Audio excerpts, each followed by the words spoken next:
And give it up for Bill Winter.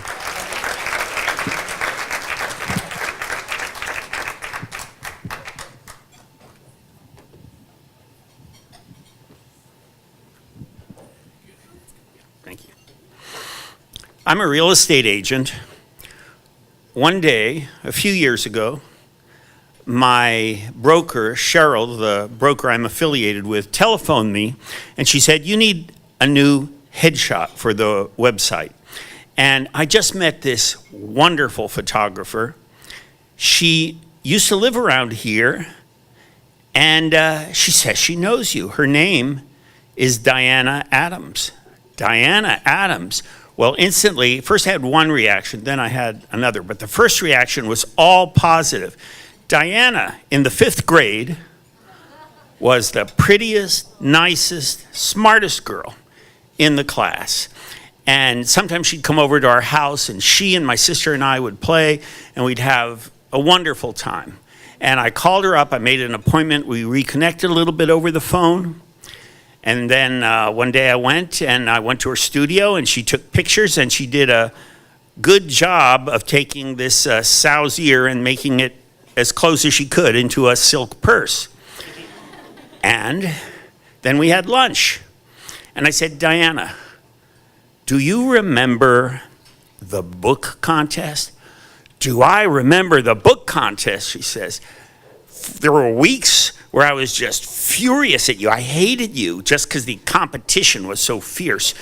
We went into class one day in the 5th grade, and our wonderful teacher, Mrs. Warren, had put ladders made out of paper in the wall that we looked at.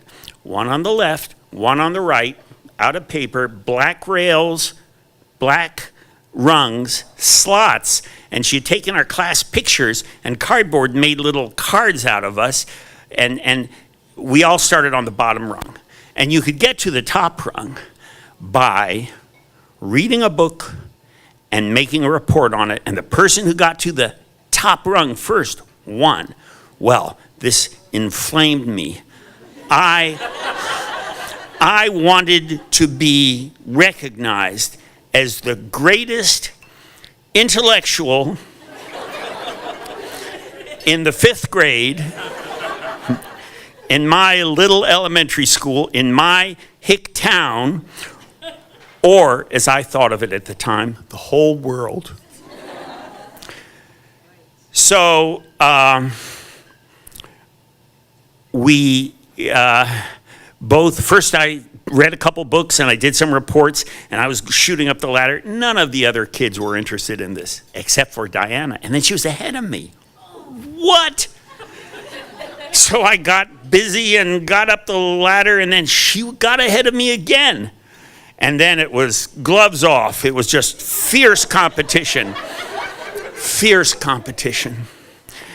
And so at that lunch a few years ago, I said, "Diana, do you remember who won?" And she said, "No idea." And I said, "I don't either. But I'll tell you what I do remember. I cheated."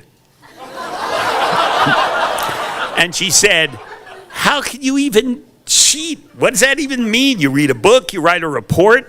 And I said, "Diana, I didn't read those books. I picked out the books that I thought would be impressive.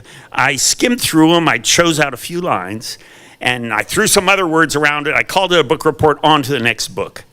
And she said, "That's ridiculous. It never occurred to me to cheat. I had a strategy. I'd choose the shortest books that could pass the laugh test, and I just kept on going." And so, my friends, take heed of me. Vainglory profits you not. I have carried this burden decade after decade. But on the other hand, I did get away with it for a long time.